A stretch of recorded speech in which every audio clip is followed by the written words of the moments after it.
जो चैप्टर आप चल रहे हैं उनकी अपने को बस एक तो शीट की एक्सरसाइज 1 कंप्लीट करनी है। क्या कंप्लीट करनी है? जेईई मेन के पहले की बात कर रहा हूं। और जेईई मेन के पहले आपको क्या करना है ध्यान समझो, सीक्वेंस बता रहा हूं, जितनी भी कर पाओ आपको क्या करना है, जेईई मेन में पीवाईक्यूज करने चैप्टर वाइज। कर रहे हो क्या? अच्छा, इसमें चैप्टर वाइज बहुत सारे हैं, अरे है कि नहीं? इसमें आप करो सिर्फ अभी 20 वाले, 21 वाले और 22 वाले, बस। तो 20, 21, 22, 23 के चैप्टर वाइज करने। इसके बाद आपको एग्जाम क्रैकर करना है। एग्जाम क्रैकर है सबके पास? अरे है ना ऐप पे। नो सर क्या करने लगते हो यार, ऐप पे है एग्जाम क्रैकर। एग्जाम क्रैकर कैसे बनाया गया ध्यान समझो। एग्जाम क्रैकर में फिजिक्स में, जेईई मेन के फिजिक्स में 500 550 सवाल होंगे, है ना? 500 वो 5, अगर फिजिक्स को हमने 300 350 सब टॉपिक में तोड़ा हुआ है तो 500 550 सवाल हर सब टॉपिक से। यानी कि अगर आप एग्जाम क्रैकर अटेम्प्ट करोगे तो हमें पता पड़ जाएगा कि आपको कौन सा सवाल, कौन से सब टॉपिक का सवाल आप गलत, अरे यस और नो। तो सबसे पहले आप ये करोगे, फिर आप क्या करोगे, किसका? जेईई मेन की जेईई एडवांस। ऐसे जेईई एडवांस का भी है, तब वो बताएंगे। अभी क्या करना है? जेईई मेन का करना है। ये जेईई मेन मैं आपको टारगेट भी बता दूंगा कि आपको क्या करना है। इसके बाद आपको करने दोबारा से पीवाईक्यू, पर अब करने ईयर वाइज। कैसे करने? ईयर वाइज करने। पहले कैसे कर रहे थे, फिर क्या करोगे? Exam cracker. क्या करोगे? फिर क्या करोगे? कैसे? Year wise. अब ईयर वाइज जितने कर पाओ, कि मान लीजिए 2019 का करा, फिर 2018 का करा, 2017 का करा, जितने कर पाओ उसको एक एक दिन रोज करना है। Exam PYQs year wise complete करना। इतना करते जाओगे तो आपके जेईई मेन में नंबर लाने से कोई रोकने वाला नहीं, कोई नहीं रोक पाएगा आपके नंबर। टेंशन लेने की कोई जरूरत नहीं। तो ये करोगे, फिर ये करोगे, और फिर क्या मेरी बात क्लियर है यार? आवाज नहीं आ रही है? यस और नो? ईगो अब पालनी। कोई सवाल नहीं आया, उसको कितने मिनट मैक्सिमम देना है? 5 से 10 मिनट। 5 से 10 मिनट से ज्यादा किसी सवाल को देना,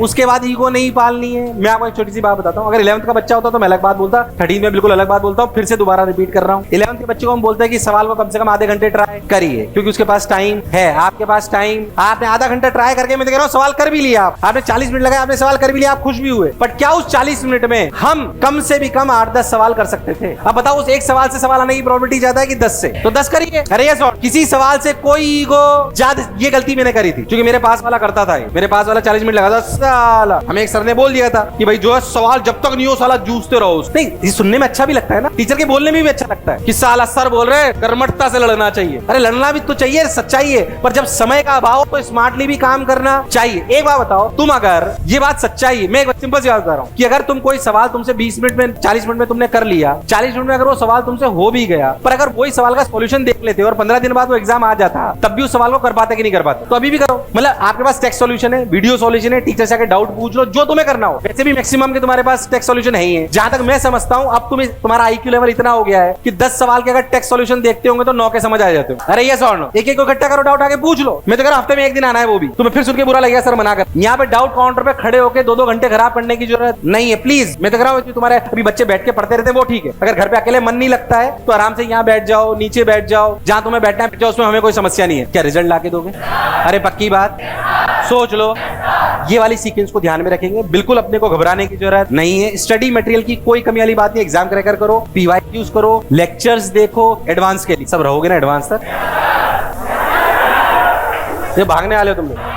कोई एडवांस पे घर भागेगा क्या? अपन सब लोग एडवांस के लिए सेलेक्ट हो रहे हैं? हो रहे हैं कि नहीं हो रहे? यही रहेंगे। हम तुम्हें पूरी ईमानदारी से पढ़ाएंगे जो तुम्हारे को चाहिए। क्या मेरी बात क्लियर है? मैं नहीं कह रहा कि जेईई मेन इंपॉर्टेंट नहीं है, पर हम जेईई मेन के लिए आए थे कि जेईई एडवांस के लिए? इसका मतलब नहीं जेईई मेन को इंपॉर्टेंट नहीं है। पूरी 99.99 परसेंटाइल तुम ला सकते हो, लाओ, पूरे में से पूरे नंबर ला सकते हो। फिर मैं कह रहा हूँ लॉजिकली चलना, स्ट्रेटेजी वाइज चलना, आउट ऑफ सिलेबस पढ़ने की जरूरत